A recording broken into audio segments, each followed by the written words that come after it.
વેબિનારમાં જોડાયેલ દરેકનું સ્વાગત છે. આજે ગિરનારી મંડળનો 628મો વેબિનાર છે. વક્તા છે જૂનાગઢના અને હાલ પૂના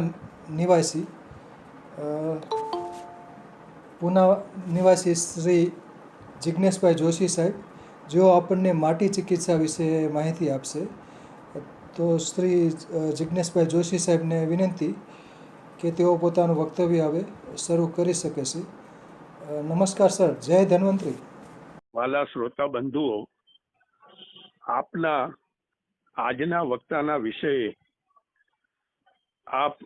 આપનો કોમેન્ટ બોક્સમાં પ્રતિભાવ આપશો તો આજના વક્તાશ્રીને પુનઃ પ્રકાશન અને પુનઃ વક્તવ્ય આપવામાં ઉત્સાહ વધશે એ અપેક્ષાએ પુનઃ પ્રાર્થના કે આપને આજના વક્તવ્ય વ્યાજબી અને યોગ્ય લાગ્યું હોય તો અવશ્ય કોમેન્ટ કરશો જી.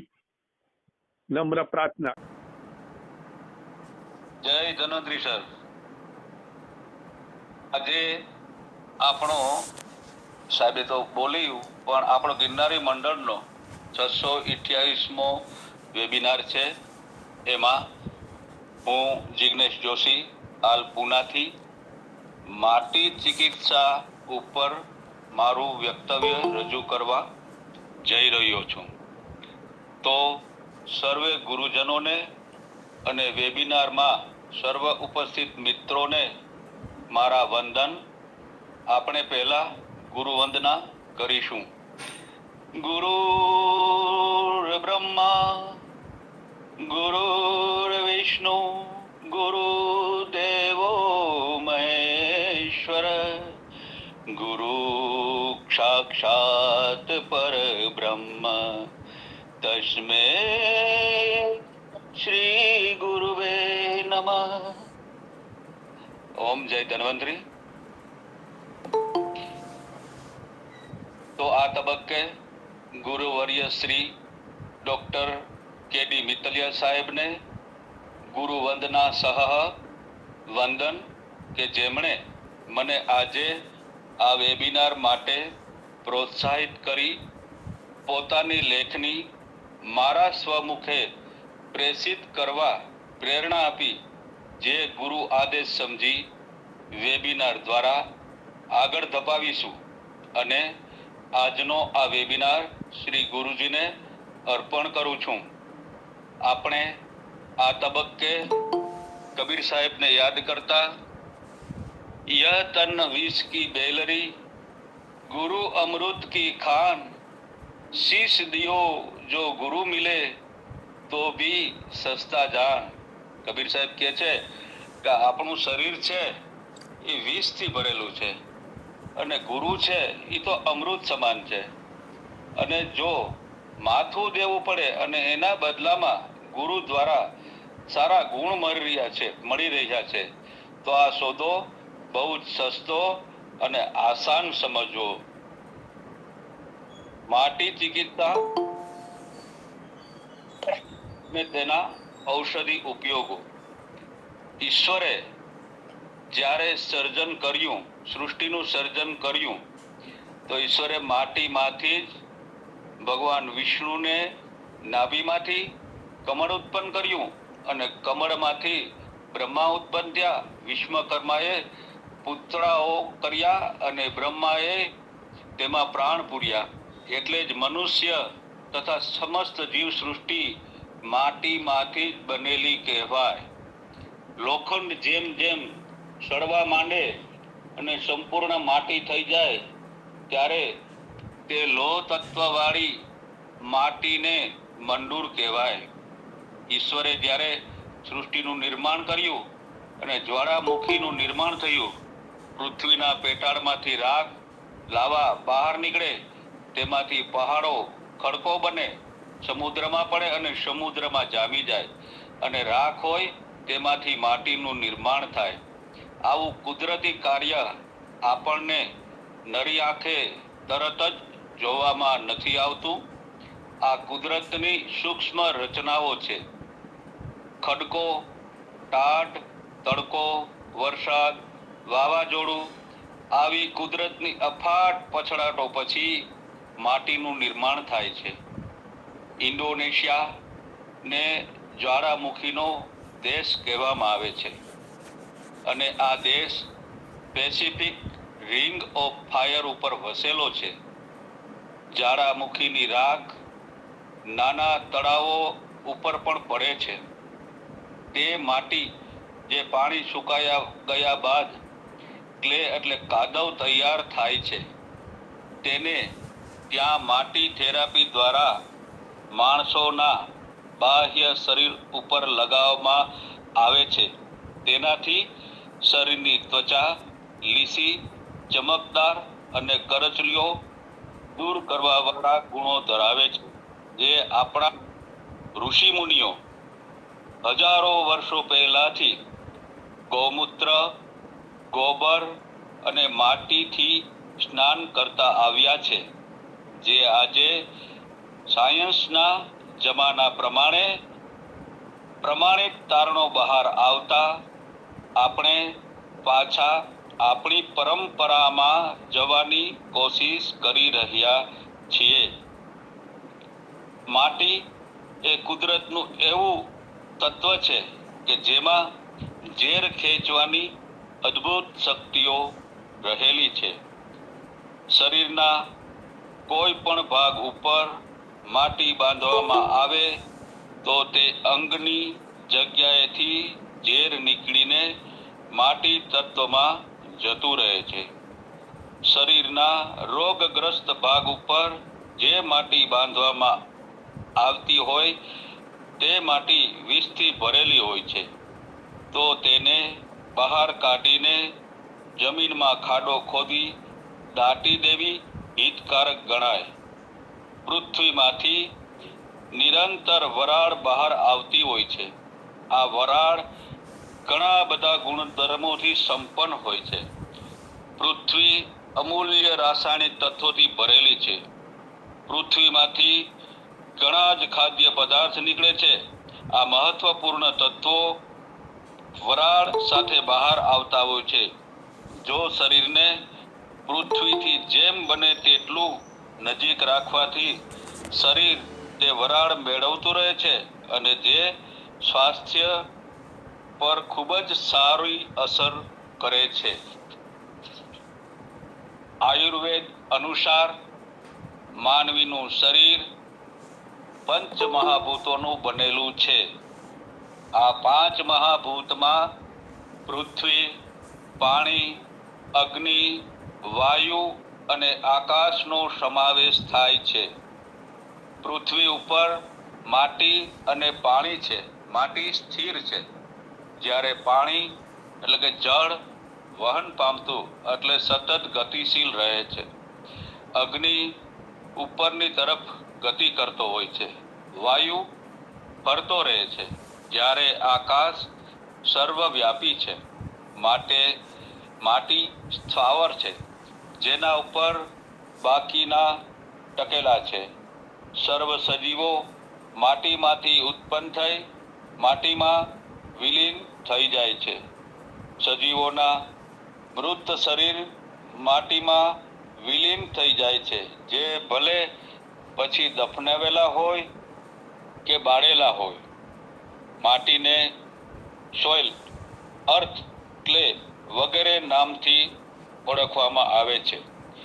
વિવિધ પ્રકારની માટી વડે કરવામાં આવતી સારવારને માટી ચિકિત્સા, સોઇલ ક્લે થેરાપી કહેવામાં આવે છે, જ્યારે કાદવ વડે થતી સારવારને મડ થેરાપી કહેવામાં આવે છે. પૃથ્વી ઉપર 3 ભાગ પાણી અને 1 ભાગ જમીન છે. મહાસાગર કે સમુદ્રની નીચે પણ જમીન છે. પૃથ્વીના પોપડામાં કુદરતી સંપત્તિ જોવા મળે છે. કુદરતી સંપત્તિ ધાતુમય અને અધાતુમય તેમજ ઘન, પ્રવાહી કે વાયુ સ્વરૂપે અસ્તિત્વ ધરાવે છે. પૃથ્વી ફરતું વાતાવરણ છે, જેમાં નાઇટ્રોજન અને ઓક્સિજન વધુ છે, જ્યારે કાર્બન ડાયોક્સાઇડ, ઓઝોન, મિથેન વગેરે અલ્પ પ્રમાણમાં જોવા મળે છે. પૃથ્વીના પોપડામાં ઓક્સિજન, સિલિકોન, એલ્યુમિનિયમ, લોહ, calcium, potassium, magnesium, titanium, hydrogen, phosphorus, carbon, manganese, ગંધક વગેરે અનુક્રમે ઘટતા ક્રમમાં જોવા મળતા હોય છે. પૃથ્વી ઉપર વિવિધ પ્રકારની માટી જોવા મળે છે, જેમ કે કાળી માટી, લાલ એટલે કે રાતી માટી, ધોળી માટી, રેતી, સફેદપણો, લાલપણો એટલે લાલ માટી, પીળી માટી, ચીકણી માટી એટલે દલદલની વગેરે માટીમાંથી કુંભાર ઘણી ચીજ વસ્તુઓ ભઠ્ઠીમાં શેકીને બનાવે છે, જેમ કે કોઠી, માટલા, તાવડી, કુલડી, કોડિયા, દેશી નળિયા, વિલાયતી નળિયા, ઈંટ વગેરે માટીના વાસણો આરોગ્ય માટે ગુણકારી છે. માટલામાં કુદરતી રીતે ઠંડુ થયેલું પાણી પીવું આરોગ્ય માટે હિતકારી છે. માટીની ચીજવસ્તુઓનું મહત્વ આધુનિક યુગમાં પણ અકબંધ રહેલું છે.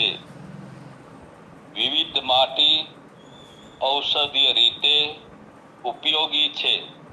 ખેતરમાંથી માટી લઈએ તો 1 ફૂટ ખોદીને પછી લેવી જોઈએ. માટી આસપાસ ગંદકી હોવી જોઈએ નહીં. માટીને સૂર્યપ્રકાશ એટલે તડકામાં રાખીને સૂકવી અને ખાંડીને ઉપયોગમાં લેવાથી સૂક્ષ્મ જીવાત હોય તો મરી જાય છે અને માટી ચોખ્ખી બને છે.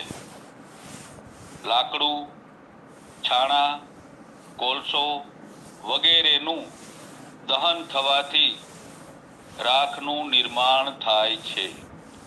માનવી અને અન્ય પ્રાણીઓના મળમૂત્ર માટીમાં ભળી જાય છે. મળ પ્રવૃત્તિ પછી રાખ કે માટીથી હાથ સાફ કરી પાણીથી પ્રક્ષાલન કરવામાં આવે છે. આધુનિક યુગમાં સાબુથી હાથ ધોવાય છે. માટીના ગુણો, માટીના પ્રકાર અને તેમાં રહેલા ક્ષારો કે તત્વોને આધીન છે.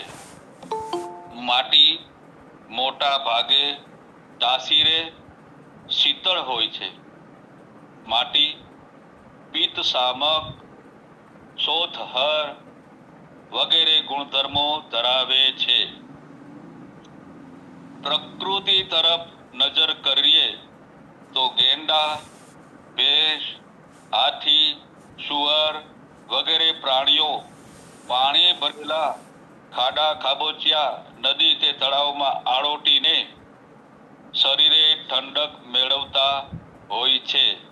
અહીં કેટલાક પ્રકારની માટીની ઔષધિ ઉપયોગિતા પ્રસ્તુત અત્રે કરવા જઈ રહ્યો છું. તો માટીનો પ્રકાર છે પહેલો કાળી માટી. કાળી માટી ચીકણી હોય છે. કાળી માટીનો લેપ શીતળ હોય છે. કાળી માટીનો લેપ સોજા ઉપર લગાડવાથી પીડા અને સોજો મટે છે. મધમાખી, ભમરી, કાંડર, ભમરો વગેરે કીટકો કરડેલ હોય ત્યારે તુરંત કાળી માટીનો લેપ લગાવવાથી શોથ એટલે કે સોજો ઉતરવામાં મદદરૂપ થાય છે. કાન ખજૂરો, વીછી વગેરેના ડંખ ઉપર કાળી માટીનો લેપ લગાડવાથી શોથ અને પીડામાં ફાયદો થાય છે. ગાલ પચોડિયું કે દાંત દર્દ હોય ત્યારે ગાલ ઉપર કાળી માટીનો લેપ લગાડવાથી ફાયદો થાય છે. માસિક વખતે માતાઓને પીડા થતી હોય તો પોતાના પેડું ઉપર કાળી માટીનો લેપ લગાડવાથી પીડામાં રાહત મળતી હોય છે. કસુબાવડ કે ગર્ભપાત થતો અટકાવવા માટે કાળી માટીનો જાડો લેપ પેટ અને પેડું ઉપર લગાડી શકાય. રાફડાની માટી મોટા ભાગે કાળી હોય છે. રાફડાની માટી પોચી અને કણીદાર હોય છે. રાફડાની માટીને ચાળીને તડકે સૂકવી પછી પાણીમાં પલાળી રાખવી. પાણીમાં માટીને નીચે બેસી જાય એટલે કાળજીપૂર્વક ઉપરનું પાણી નિતારી લેવું, જે લોહીવા, પાંડુરોગ વગેરેમાં પ્રયોજવામાં આવે છે. પછી આવે છે ખડી પ્રકારની માટી. ખડીને ચાક પણ કહેવામાં આવે છે. ખડી એક પ્રકારની સફેદ માટી છે. ખડીને સંસ્કૃતમાં ખટિકા કહેવામાં આવે છે. ખડીનું રાસાયણિક નામ કેલ્શિયમ કાર્બોનેટ છે. ખડી મકાનની દિવાલોને રંગવા માટે વાપરવામાં આવે છે. ખડીમાં કેલ્શિયમ હોય છે, જે દાંત અને હાડકાના બંધારણ માટે જરૂરી છે. શુદ્ધ ખડી આંતરિક રીતે સંધિવા, આમવાત, કંપવાત, ફ્રેક્ચર, કેલ્શિયમની ઉણપ, અમ્લપિત્ત, રક્ત વિકાર, શ્વાસ વગેરેમાં પ્રયોજાય છે. દંત મંજનની બનાવટમાં પણ ખડી વપરાય છે. કેટલાક દરિયાઈ પ્રાણીઓના કવચમાં કેલ્શિયમ કાર્બોનેટ હોય છે, જેમ કે શંખ, કોડી, શંખલા, છીપલા વગેરે ગણાવી શકાય, જેને શુદ્ધ કરીને ભસ્મ સ્વરૂપે આંતરિક રીતે વપરાય છે. ત્રીજી માટીનો પ્રકાર છે ખાપરિયું. ખાપરિયાને અંગ્રેજીમાં કેલેમાઇન કહે છે, જ્યારે સંસ્કૃતમાં ખરપર કહે છે. ખાપરિયું જસતનો ક્ષાર છે, જેનું રાસાયણિક નામ ઝિંક કાર્બોનેટ છે. કેટલાકના મત મુજબ ખાપરિયું ઝિંક સલ્ફેટ છે. વસંત માલતી રસ, નગુ માલીની વસંત વગેરેની બનાવટમાં ખાપરિયું વપરાય છે. ખાપરિયાની લુગડી, અડાઈ, ગળગુંબળ, ચોથ, ખરજવું, ખુજલી, દાહ, ખીલ, ગાંઠ, જખમ વગેરે ઉપર લગાડવાથી ફાયદો થાય છે. ખાપરિયું આંતરિક રીતે પ્રદર, મધુપ્રમેહ, ચર્મ વિકાર વગેરેમાં પ્રયોજાય છે. લેક્ટોકેલેમાઇન લોશન સૌંદર્યવર્ધક તરીકે વપરાય છે, જેમાં કેલેમાઇન અને દૂધ મિશ્ર કરેલ હોય છે. કેલેમાઇન ગુલાબી રંગ ધરાવે છે. ત્યાર પછી ગેરુ. ગેરુ એક પ્રકારની લાલ માટી છે. ગેરુ ડુંગરાળ વિસ્તારની લાલ માટી જેવી હોવાથી તેને ગીરી માટી પણ કહે છે. ગેરુને સંસ્કૃતમાં ગૈરિક કહે છે. ગેરુ બે પ્રકારના હોય છે: સોના ગેરુ અને પાષાણ ગેરું. સોના ગેરું એટલે રાતી માટી, જે ચમકતી હોવાથી સોના ગેરું કહે છે. સોના ગેરુને કેરમ હિમેટાઇટ કહે છે. ગેરું મકાનની દિવાલો તેમજ કુંડાઓ અને માટલા રંગવા માટે વપરાય છે. વાઢિયા, જખમ, ગુણગંબા, ચાંદી વગેરે ઉપર લગાડવા માટેના મલમ કે લેપની બનાવટમાં ગેરું વપરાય છે. ગેરું આંતરિક રીતે શ્વાસ, પાંડુરોગ, લોહીવા, હેડકી, દૂષતા હરસ વગેરેમાં પ્રયોજાય છે. લાલ દંતમંજનની બનાવટમાં પણ ગેરું વપરાય છે. ગેરુમાં લોહ તત્વ હોય છે. સોની લોકો સોના ગેરું નકલી ઘરેણાં બનાવવામાં વાપરે છે. ત્યાર પછી ગોપીચંદન.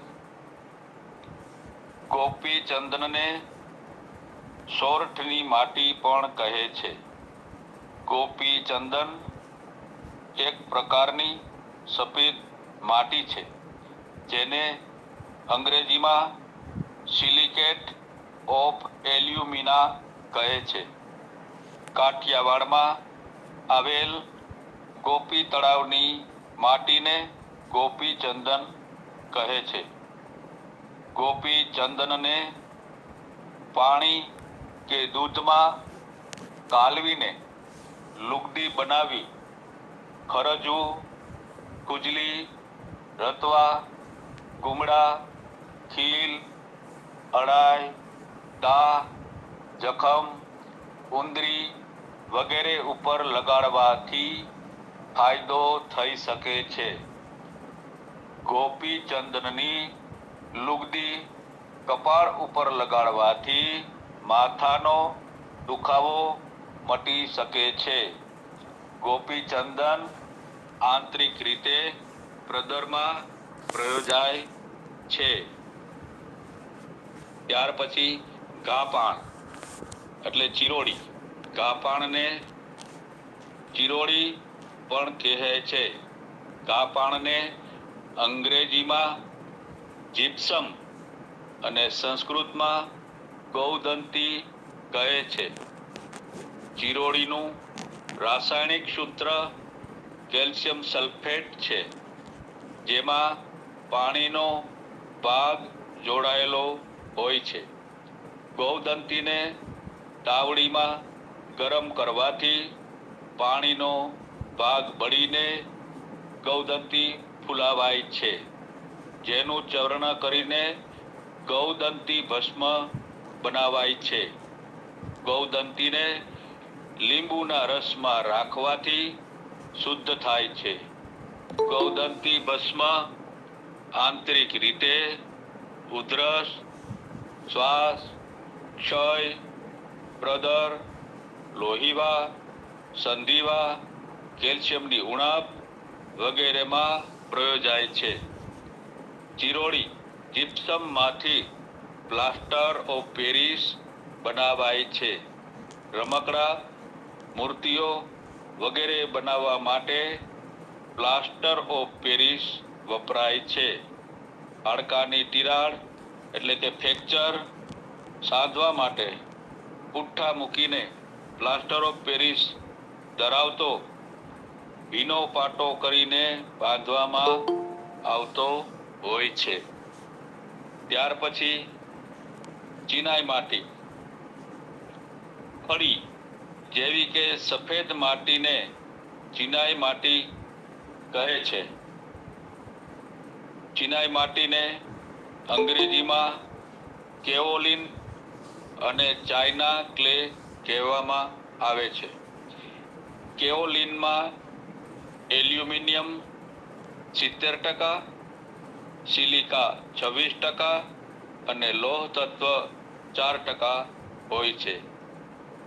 કેઓલિન આંતરિક રીતે જાડા, મરડો વગેરેમાં પ્રયોજાય છે. ચિનાઈ માટી શુદ્ધ એલ્યુમિનિયમ સિલિકેટની બનેલી હોય છે.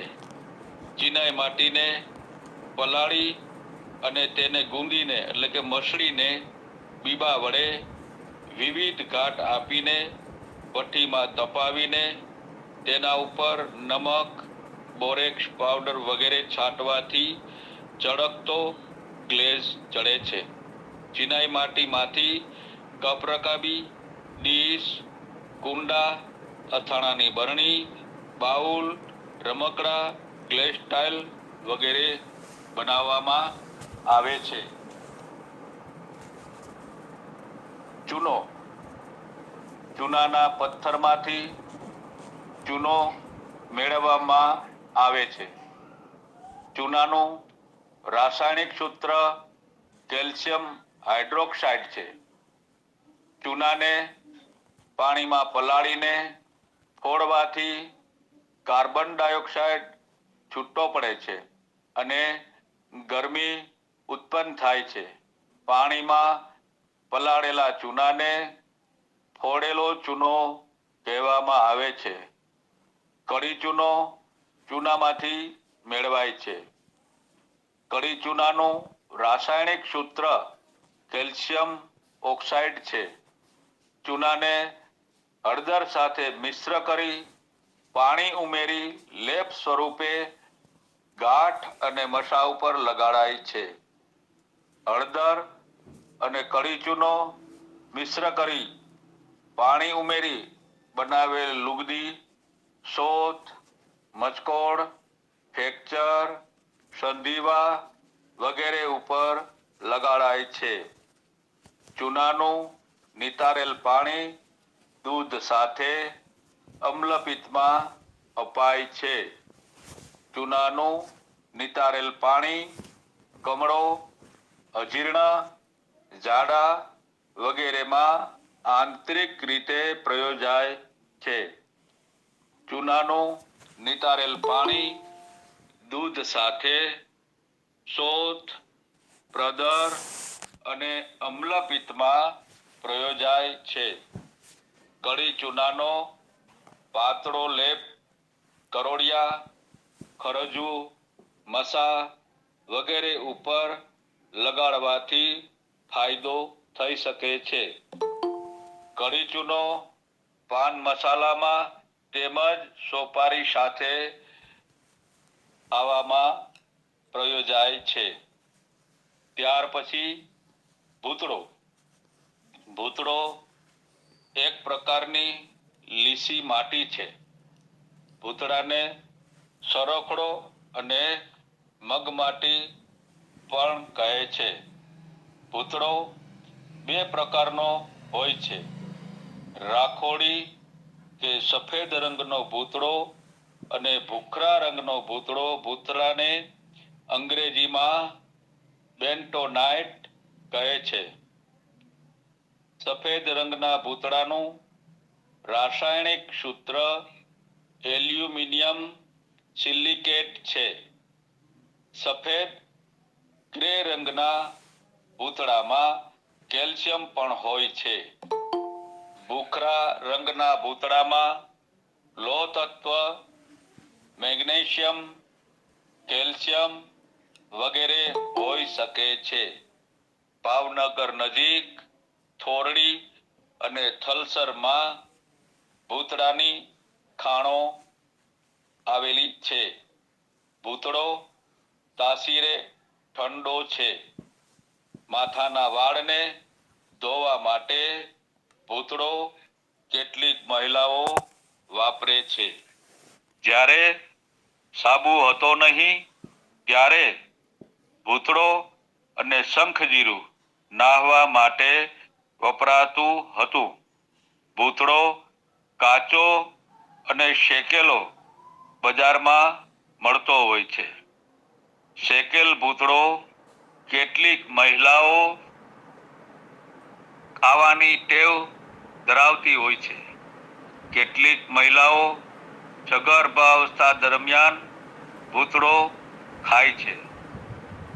અમ્લપિત્ત માટેની કેટલીક દવાઓમાં ભૂતળો વપરાય છે.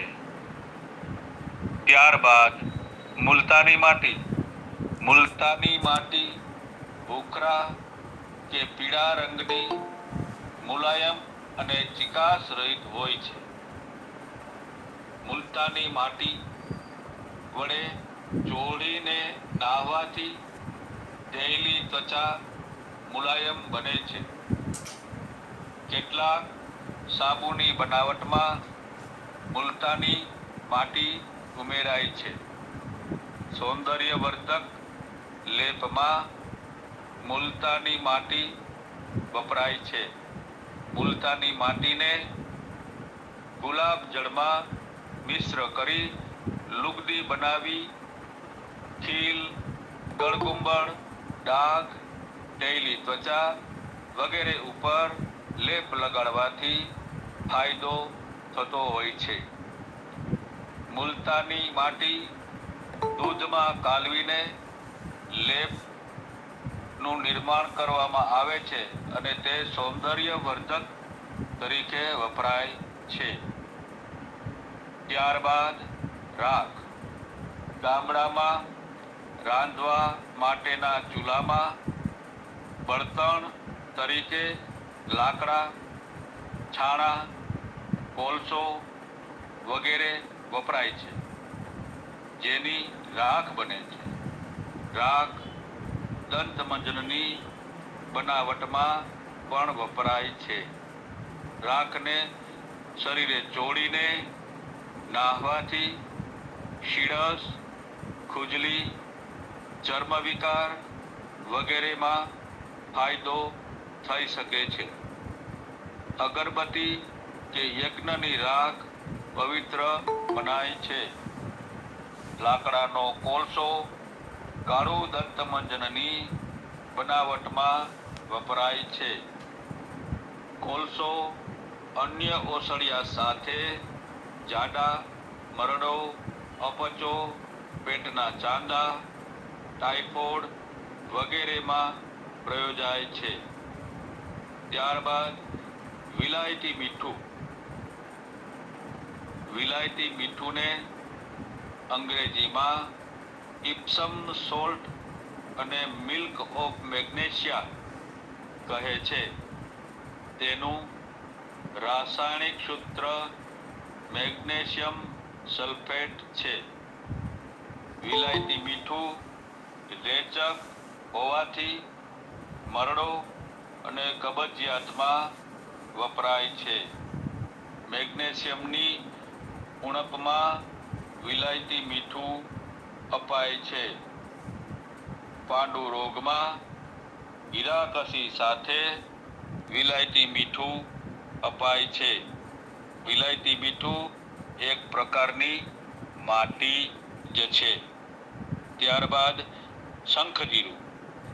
શંખજીરું એક પ્રકારની ચીકણી માટી છે, જેને સ્પર્શવાથી લીસો સાબુ જેવો ચીકણું લાગે છે.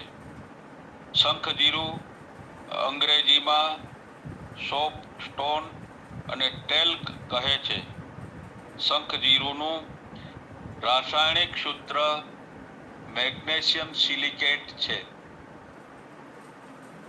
શંખજીરુંનો પાવડર ચોળીને સ્નાન કરવામાં આવતું હતું કે જ્યારે સાબુ હતા નહીં. શંખજીરુંનો પાવડર અળાઈ, દાહ, ગળગુંબળ, ફોડકી, જખમ વગેરે ઉપર લગાડાય છે. શંખજીરું આંતરિક રીતે નાની માત્રામાં મરડો, લોહીવા, ઝાડા, શ્વેતપ્રદર વગેરેમાં દૂધ સાથે પ્રયોજાય છે. મલમ બનાવવા માટે શંખજીરું વપરાય છે, જે ગળગુંબળ, જખમ વગેરે ઉપર લગાડાય છે. ત્યારબાદ પકવેલ માટી એટલે કે પાકેલી માટી, તાવડી, નળિયા, માટલા, ઈંટ વગેરે માટીમાંથી બનાવીને ભઠ્ઠીમાં પકાવવામાં આવે છે. ઘરગથ્થુ ઉપચાર તરીકે વિલાયતી નળિયાના ટુકડાને પથ્થર ઉપર પાણી ઉમેરીને ઘસીને બનાવેલ જાડો લેપ ગળગુંબળ, ગાંઠ, ખીલ, શોથ વગેરે ઉપર લગાડવાથી ફાયદો થાય છે. નવી ઈંટને ગરમ કરીને શુદ્ધ પાણીમાં ઠારીને છમકાવેલું પાણી પેટસૂળ, ઉલટી, પાંડુરોગ વગેરેમાં પ્રયોજાય છે. કુદરતી ઉપચાર તરીકે વિવિધ પ્રકારની માટી વપરાય છે. ગામડામાં માટીના મકાન બનાવાય છે. માટીને પગ વડે ગુંદીને પિંડ બનાવી ચણવામાં આવે છે. માટીના મકાનની દિવાલમાં માટીની ગાર કરવામાં આવતી હોય છે. ગારની માટીમાં ગોરમટી કે કાળી માટી, ઘઉંનું કુવળ, ઘોડા કે ગધેડાની લાદ, ગાય કે ભેંસનું છાણ અને પાણી ઉમેરી મિશ્ર કરી ખૂંદીને ગારનું મિશ્રણ તૈયાર કરવામાં આવે છે. ભોંયતળિયે પણ ગાર લીપવામાં આવતી હતી. ગારમાં ઉઘાડા પગે ચાલવાથી ઠંડક મળતી. નાના બાળકો માટી ખાવાની ટેવ ધરાવતા હોય છે. કેટલાક અભ્યાસ કરતા બાળકો ચૂનાનો ચાક ખાઈ જતા હોય છે. સમજાવટથી ટેવ સુધારી શકાય છે. કેલ્શિયમની ગોળી આપીને માટી કે ચાક ખાવાની ટેવ છોડાવી શકાય. માટીના વાસણો વાપરવા આરોગ્યની દ્રષ્ટિએ હિતકારી છે. દહીં માટીના વાસણમાં સારું બનતું હોય છે. માટીના માટલામાં ફ્રીજ કે કુલર જેવું ઠંડુ પાણી થાય છે. માટલાનું પાણી પીવું તે આરોગ્ય માટે બહુ જ સારું ગણવામાં આવે છે. તો આજે આપણે માટી વિશે ઔષધીય ગુણો જાણ્યા. છેલ્લે પણ કબીર સાહેબને યાદ કરતા મારી વાણીને વિરામ આપીશ. માટી કહે કુંભાર से तू क्या रौंदे मोहे, एक दिन ऐसा आएगा मेरे रोंदूगी तो है. તો કે ભાવત છે કે જ્યારે કબીર સાહેબ વાસણો બનાવતા હોય છે તો પેલા કુંભાર છે માટીને બહુ જ ખૂંદે છે. ત્યારે માટી કુંભારને કહે છે કે એક દિવસ એવો આવશે કે તું મારામાં વિલીન થઈ જઈશ. અસ્તુ. જય ધન્વંતરી. જય ધન્વંતરી, જય ધન્વંતરી. ખૂબ ખૂબ આભાર શ્રી જિજ્ઞેશભાઈ જોશી સાહેબનું. સરસ વક્તવ્ય આપ્યું. હવે પુરોહિત સાહેબને વિનંતી કે 2 શબ્દો કહે. પુરોહિત સાહેબ. પુરોહિત સાહેબ. પુરોહિત સાહેબ. પુરોહિત સાહેબ. પુરોહિત સાહેબ અનમ્યુટ નથી થતા. વિનોદભાઈ ઠક્કર સાહેબને વિનંતી કે 2 શબ્દો કહે. વિનોદભાઈ ઠક્કર સાહેબ. જય ધન્વંતરી. આજે પ્રથમ પ્રયત્ન મને ખ્યાલ છે ત્યાં સુધી જિજ્ઞેશભાઈ જોશીએ કર્યો, એટલે પ્રથમ તો એને અભિનંદન આપવા જોઈએ અને હૃદયથી અભિનંદન આપો. આજે માટીના પ્રયોગોની જે વાત કરી, આપણી આયુર્વેદની પરંપરામાં બાહ્ય ચિકિત્સામાં માટીનો બહુ જ ઉપયોગ થતો આવ્યો છે. અને પહેલાના જમાનામાં જ્યારે આટલું બધું ઓર્થોપેડિક અને સ્કિન સ્પેશિયાલિસ્ટનો પ્રયોગો નહોતા ઔષધીય, ત્યારે માટી જ આપણને બહુ જ મદદ કરતી. વિવિધ પ્રકારની જે માટીઓની વાત કરી, એરું,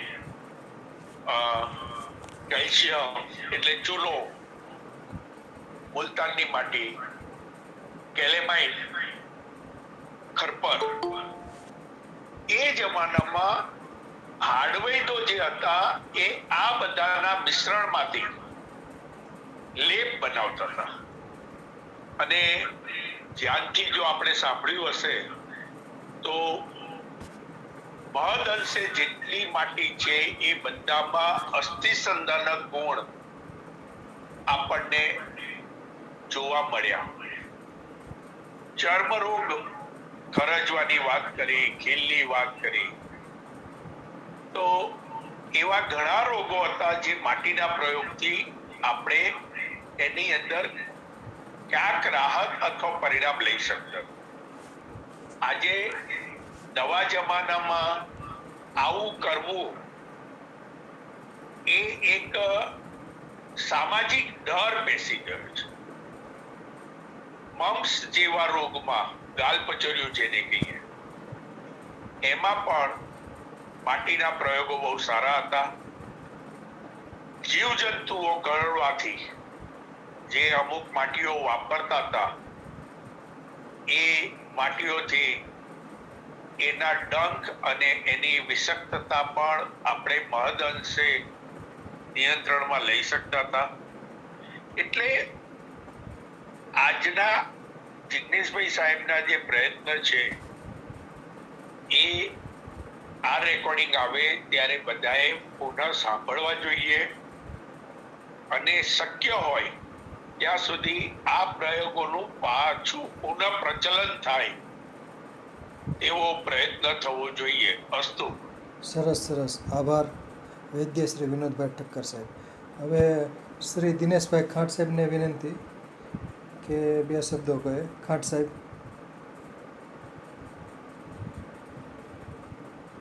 ખાંટ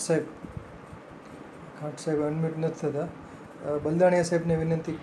હા, થયા. બોલો ખાંટ સાહેબ. જય ધન્વંતરી. પહેલાં તો જિગ્નેશભાઈને ખૂબ ખૂબ ધન્યવાદ. અને આ વક્તવ્ય મેં પહેલી વાર સાંભળ્યું. કદાચ આની પહેલાં હશે તો મારી હાજરી નહીં હોય, પણ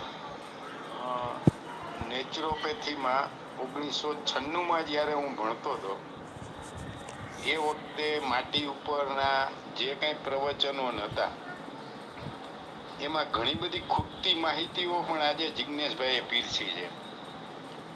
બીજું કે માટી છે એટલે આપણે જ્યારે મૃત્યુ થાય ત્યારે આપણે બોલીએ કે પંચમહાભૂત પાછો માટીમાં ભળી ગયો. તો આ સૃષ્ટિની ઉત્પત્તિ પણ મૂલાધારથી જ થઈ છે અને પાછી આ સૃષ્ટિમાં આપણે પંચમહાભૂત માટીમાં જ ભળી જાય. અને એ માટીનું આટલું મહત્વ જિગ્નેશભાઈએ જે વર્ણન કર્યું એ અદ્ભુત છે. ધન્યવાદ. અસ્તુ. ખૂબ ખૂબ આભાર ખાંટ સાહેબ. હવે બલદાણિયા સાહેબને વિનંતી કે બે શબ્દો કહે. ડૉક્ટર બલદાણિયા સાહેબ. બલદાણિયા સાહેબ. પુરોહિત સાહેબ. ડૉક્ટર જૈન પુરોહિત સાહેબ. અનમ્યુટ નથી થતા, કંઈ વાંધો નહીં. ખાસ કરીને ગામડામાં અગાઉ બધું માટીનું જ હતું. માટીમાંથી વાસણો કુંભાર બનાવે, માટલા બનાવે, માટીના પાત્રમાં રાંધવામાં પણ આવે છે. માટીમાં જે પાત્ર હોય એમાં દહીં બનાવ્યું હોય, એટલે કે દૂધ રાખી અને એમાં છાશ ઉમેરી અને એમાં દહીં મેળવ્યું હોય તો બહુ સરસ દહીં બને છે અને બહુ મીઠાશ લાગે છે.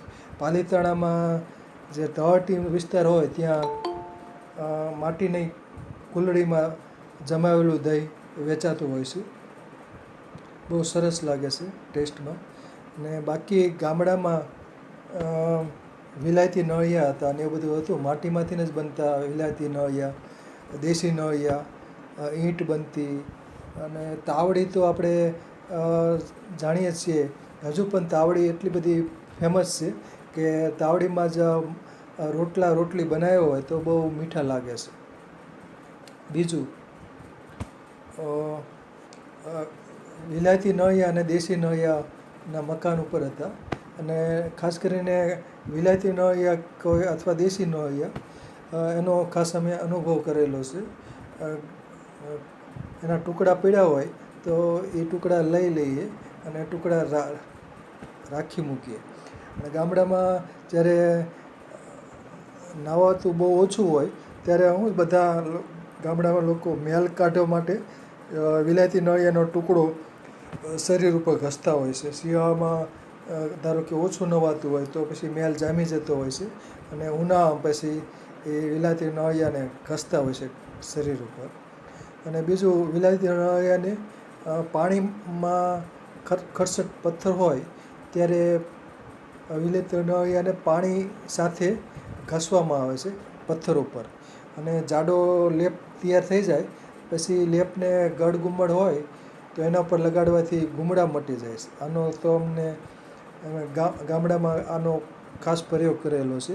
એટલે ગુમડા થઈ ગયા હોય તો એના ઉપર વિલાયતી નળિયાનો લેપ લગાવીએ એટલે ગુમડું ફૂટી જાય અને ઝડપથી રૂઝ પણ આવી જાય છે. એટલે એક પ્રકારનું કેલેમાઇન લોશન બની જાય છે. વિલાયતી નળિયાનું જે પાણી સાથે લેપ કરીએ એટલે એક ગુલાબી રંગનો કે લાલ રંગનો લેપ થાય છે અને બહુ સરસ લેપ બને છે અને ઠંડક પણ મળતી હોય છે. તો સરસ રહ્યું વક્તવ્ય શ્રી જિજ્ઞેશભાઈ જોશી સાહેબનું અને સરસ માહિતી મળી. ખૂબ ખૂબ આભાર જિજ્ઞેશભાઈ જોશી સાહેબનો. સરસ માહિતી મળે છે. માટી વિશે કોઈને કંઈ કહેવું હોય તો કહી શકાય છે. ખાસ કરીને બલદાણીયા સાહેબ કે પુરોહિત સાહેબ હોય તો અનમ્યુટ થઈ અને નમસ્કાર. નમસ્કાર બોલો. અરે બહુ મસ્ત વેબિનાર ગયું. આટલું સરસ બોલવાનું મહાવરો તો વેબિનાર ચાલુ હોય એમને પણ ના હોય એટલું સરસ રીતે. ખૂબ ખૂબ ધન્યવાદ જોશી સાહેબને. અને બહુ સરસ વક્તવ્ય આપ્યું.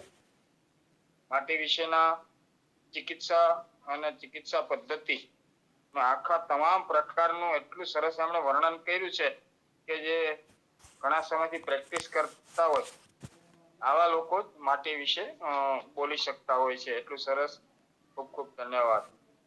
માટી ચિકિત્સા આમ તો આપણી પ્રાચીન પરંપરા છે અને ખાસ કરીને ગાંધીજીએ આમની શરૂઆત કરાવેલી. નેચરોપેથી જે આપણે કહીએ છીએ ને એના ટાઈપની એક મૃતિકા તરીકે ટ્રીટમેન્ટ, સોઇલ ટ્રીટમેન્ટ તરીકે એનો ખૂબ સરસ મજાનો શરૂઆત કુદરતી ઉપચારની અંદર થયેલી હતી. અત્યારે તો બધું આયુર્વેદની સાથે સંકળાઈ ગયું છે ફૂલ. બાકી નેચરોપેથી એટલે ફક્ત કુદરતી ઉપચાર તરીકે જેનો ઉપયોગ થતો અને એમાં મુખ્યત્વે માટીના બધા પ્રયોગો થતા હતા. માટી એક એવી વસ્તુ છે જે આપણી કહેવતની વસ્તુમાં પણ ડોક્યું કરે. બે વ્યક્તિને કઈ માથાકૂટ થઈ હોય અને શાંતિ સમજાવવામાં આવે ને ના સમજે ત્યારે માણસ કે હવે માટી થાજે. એટલે માટી કહેવતને પણ ખૂબ સરસ ભાગ ભજવે છે. સાથે સાથે માટી ની એક બીજી કહેવત હોય છે કે અડીખમ માણસ ગમે તેવા સુખ અને દુઃખની અંદર પણ શકે નહીં તેવા લોકો ને પણ કહેવામાં આવે કે કેવી માટીનો મનુષ્ય છે. એટલે માટી વિશે ઘણી બધી આવી પણ આપણી વાતો થતી હોય છે. ખડીની બહુ સરસ વાત કરી. પછી ગેરુની વાત કરી. એમના ઉપયોગ પણ ઘણા બધા છે. ખાપરિયું છે. ખાપરિયું છે આમ તો હકીકતમાં ખનિજનું ઉપધાતુ છે પણ એને પણ ઝિંક સલ્ફેટ તરીકે ઓળખવામાં આવે છે અને માટીનો પ્રકાર પણ એમને કહી શકાય છે. ત્યારબાદ ગોપીચંદનની પણ બહુ સરસ વાત કરી છે. હીરાકસીના વિષ ઉપર અન્નમાં કાચની ભૂકી કેવું કઈ ગયું હોય તો ગોપીચંદન ઘસી એને પીવડાવવાથી કાચનો પાવડર કેમ જે ગયેલું હોય એના ઉપર એક કોટિંગ થઈ અને બહાર કાઢી નાખતું હોય છે. નાના બાળકને માથા ઉપર ફોડલીને બહુ થતી હોય છે પહેલાના સમયમાં. અત્યારે તો આપણે એન્ટીબાયોટિક ખુલ્લેઆમ મળે છે ને વાપરીએ છીએ, એના કારણે મોટી એટલે કે પ્રૌઢ અવસ્થામાં વાળ જતા રહેતા હોય છે. પણ પહેલાના સમયની અંદર જ્યારે બાળકોને આવી ફોડલી થાય તો ગોપીચંદનનો લેપ કરવામાં આવે અને એનાથી જ આ ઘણી બધી વસ્તુ સારી થઈ જતી હોય છે. ખરજવા અને રતવા ઉપર પણ ગોપીચંદનનો ખૂબ ઉપયોગ પહેલા થતો હતો. હર્પીસ, રતવા એટલે એક પ્રકારનો હર્પીસ. અત્યારે 24 કલાકમાં જ એની આપણે ટ્રીટમેન્ટ કરાવી નાખતા હોય છે. પણ જે લોકોને કોઠે રતવા હોય, જે બહેનોને, આવા બહેનોને મગ જેટલું ગોપીચંદન પાણીની અંદર પીગાળી અને આપવામાં આવે તો યુટ્રસને પણ ક્લીન કરવાના ગુણધર્મ છે ને એ આપણા ગોપીચંદનની અંદર જોવા મળતું હોય છે. સોનાગીરી વિશે પણ બહુ એમને સમજાવ્યું અને બહુ સરસ વાત કરી છે. તો સોનાગીરું છે એ પણ એક પ્રકારની માટી જ છે અને એ પણ માટીના એના ઘણા બધા ગુણધર્મો છે. બાળક નાનપણમાં ખૂબ માટી ખાયેલો હોય તો મૃતિકાજન્ય પાંડુરોગ એમાંથી એક પ્રકારનો થતો હોય છે.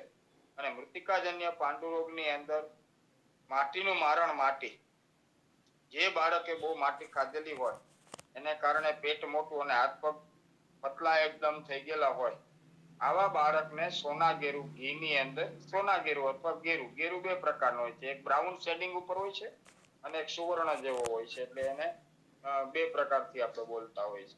તો એમને માટીના ટુકડા કરી, સોનાગેરુના ટુકડા કરી એને ઘીની અંદર હોતળવા.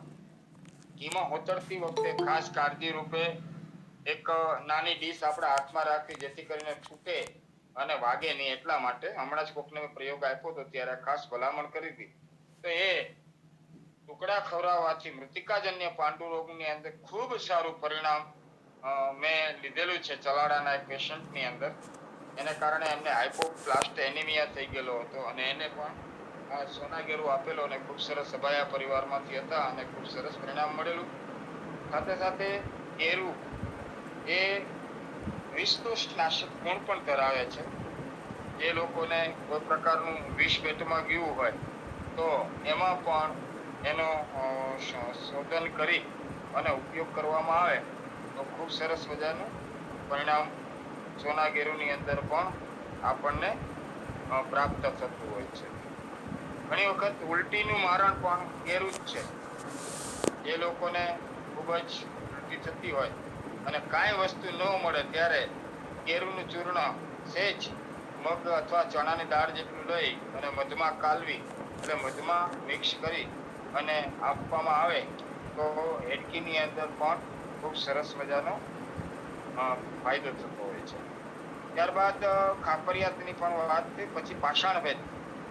પાષાણભેદ પણ એક માટીનો જ પ્રકાર છે, પણ આપણે એને પથ્થરમાં ગણના કરીએ છીએ.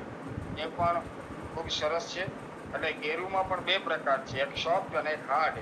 હાર્ડ છે એને જ પણ એક પ્રકારનો પાષાણભેદ પણ તરીકે એનો ઉપયોગ કરતા હોય છે.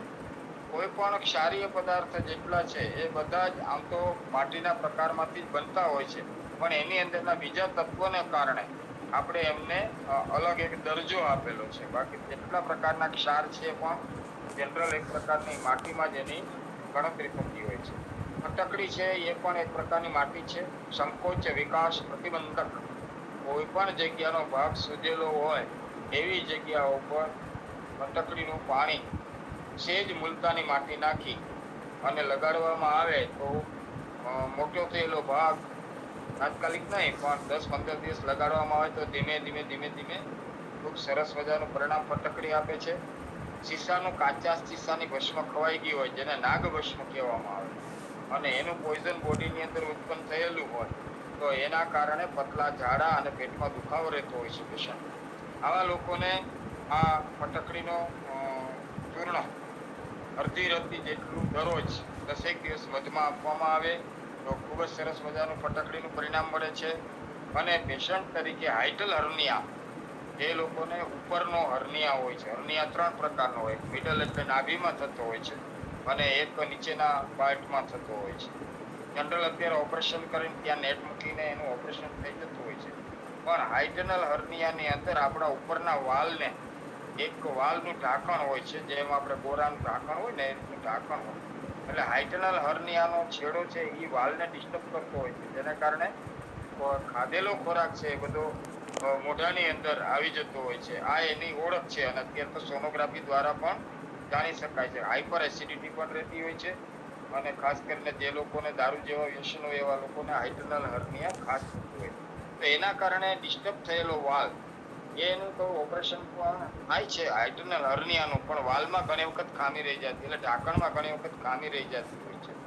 તો એમને પણ એક રત્તી જેટલી, અડધી રત્તી જેટલી 10 થી 15 દિવસ ફટકડી મધની સાથે આપવામાં આવે તો એ સંકોચ વિકાસ પ્રતિબંધક ગુણને કારણે ખુલી ગયેલી જે ઉપરની સ્કિન હોય એ સારી થઈ અને માણસનો સમાન અવસ્થામાં આવે છે. છતાં પણ ફટકડીનો જેમ ક્ષારીય પદાર્થોનો વધારે ઉપયોગ ન કરાય તેવી રીતે ફટકડીનો પણ અતિશય ઉપયોગ કરવાથી કિડનીને પણ સંકુચિત કરી શકે છે. એટલે વૈદ્યના માર્ગદર્શન નીચે આનો પ્રયોગ થઈ શકે. મુલતાની માટી વિશે કંઈ બોલવાની જરૂર નથી, કારણ કે મુલતાની માટીમાંથી અનેક વસ્તુઓ નિર્માણ થાય છે અને બહેનો ખૂબ વાપરતા હોય છે. ફેસ વોશ તરીકે પણ એનો ખૂબ ઉપયોગ થતો હોય છે અને આજના જેટલા સૌંદર્ય પ્રસાધનના લેપ બનાવવામાં આવે એમાં પણ મુલતાની માટીનો ખૂબ ઉપયોગ થતો હોય છે. મિટકુલ તરીકે આપણે 50 વર્ષ 60 વર્ષ પહેલા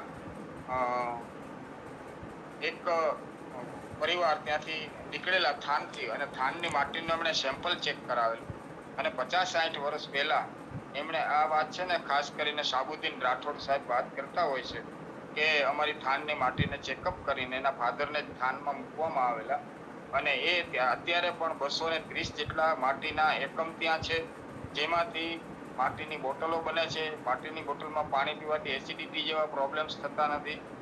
કુકર બનાવ્યા છે, તાવડી તો આપણે સ્વાભાવિક રીતે તાવડી, મટકા, ગોરા તો પહેલેથી વાપરીએ છીએ, પણ અનેક વસ્તુ એને નિર્માણ કરી છે અને ફોરેન એક્સપોર્ટ પણ કરે છે. અને એ નામ છે મનસુખભાઈ પ્રજાપતિ, વાંકાનેરની અંદર તેની બહુ મોટી ફેક્ટરી છે. તો એ માટીના પ્રકાર હરેક જગ્યાએ અલગ પ્રકારથી જોવા મળે, એટલે આ વાત મેં યાદ કરી છે. તો મિટિકુલ એટલે કે એમાં એ ફ્રીજની અંદર રાખેલી વસ્તુનો ઉપયોગ કરવાથી આજના આધુનિક ઉપકરણની જે કંઈ સાઈડ ઇફેક્ટ હોય એનાથી બચી શકાય છે. જ્યારે આપણી પરિસ્થિતિજન્ય આપણે બધા ઇકોનોમિકલ લોઅરમાં હતા ત્યારે અત્યારે જેટલા પેલા મોટી સાઈઝના પથ્થર પોરબંદર ડિસ્ટ્રિક્ટમાંથી નીકળે છે, આવડી જ મોટી મોટી ઈંટો કાચી માટીમાંથી બનાવવામાં આવતી અને પકવવામાં આવતી નહીં. આવી ઈંટોમાંથી ઘર બનાવવામાં આવતા અને એમના ઉપર ધીમે ધીમે પછી ઓરીપો કરી અને રહેવા જતા લોકો, અને પેલા તો ખૂબ જાડી માટીના થર ચડાવી અને એમને પેક કરી દેવામાં આવતા હતા. આવા ઘરમાં જ્યાં સુધી રહેતા હતા ત્યાં સુધી આંખના નંબરના પ્રોબ્લેમ હતા નહીં, કારણ કે એના 3 કારણો હતા. એક, આપણે તલનું તેલ ખાતા હતા, એરંડિયાનો દીવો વાપરતા હતા અને આ માટીવાળા ઘરની અંદર નેચરલ એસીની અંદર રહી અને જીવન પૂર્ણ કરતા હતા, સારું જીવન જીવતા હતા. એસિડિક પ્રોબ્લેમ્સ શરીરની અંદર જે 5 પ્રકારના પિત્ત છે એ 5 પ્રકારના પિત્તના રોગોથી પણ આપણે સારી રીતે બચી શકતા હતા. આટલું બધું સરસ હતું. અને ઘરમાં ખોરાક રાખવા માટે માટીનો પોટલો, એટલે કે એક પ્રકારનું નાની એવી બારી મૂકી અને માટીનો જ એક નાનકડું ઘર જેવું બનાવવામાં આવતું ઘરની અંદર, અને એની અંદર દહીં, દૂધ, ઘી, માખણ, છાશ રાખવામાં આવતા હતા, જેને કંઈ થતું નહોતું અને ક્યારેય બગડતા નહોતા. આટલી સરસ મજાની માટીની ઉપયોગિતા છે અને આપણા પૂર્વજો માટીમાંથી જ હરેક વસ્તુનું નિર્માણ કરી અને જીવનને પૂર્ણ કરતા હતા. શરીર પણ એક માટી જ છે, એટલે જ કબીરે કહ્યું છે માટી માટે થઈને કે મિટ્ટી કહે કુંભાર છે તું ક્યો રોંદે મોહે, એક દિન ऐसा आएगा मैं रोंदूंगी तो है. એટલે શરીર પણ એક માટી સ્વરૂપ છે અને એક દિવસ માટીમાં વિલન થઈ જાય છે. જેમ આપણે ઘણા લોકોને સમાધિ દેવામાં આવે છે, જમીન ખોદી અને પડદાને લાશને દાટી દેવામાં, અથવા તો મહાપુરુષો હોય એની સમાધિ આપવામાં આવે છે, તો પણ એક દિવસ માટી બની જાય છે. બહુ સરસ વેબિનાર રહ્યો, સંખ્યા પણ ખૂબ સારી રહી છે અને હવે આગળની પ્રક્રિયા જે કંઈ હોય એ વાત ખૂબ ખૂબ આભાર ડૉક્ટર જૈન પુરોહિત સાહેબ, સરસ પૂરક માહિતી આપી, સરસ રહ્યું વક્તવ્ય. ખાસ કરીને જે માટી વિશે માટીના વાસણો, તાવડી અને ઘણા બધા બનતા હોય છે અને એમાં રાંધતા પણ હોય છે. અને અગાઉ માટીના વાસણોનો ઉપયોગ ખૂબ થતો પણ અત્યારે કાળક્રમે ઓછો થતો ગયો છે. અને બાકી માટી અનેકવિધ રીતે ઉપયોગી છે જ. સરસ રહ્યું વક્તવ્ય. આભાર ડૉક્ટર જૈન પુરોહિત સાહેબ, જિજ્ઞેશભાઈ જોશી સાહેબનો મુખ્ય વક્તાનો પણ ખૂબ ખૂબ આભાર, ઠક્કર સાહેબનો આભાર. અને આજે ઘણા બધા વેબિનારમાં જોડાયેલ છે દરેકનો ખૂબ ખૂબ આભાર. ધન્યવાદ.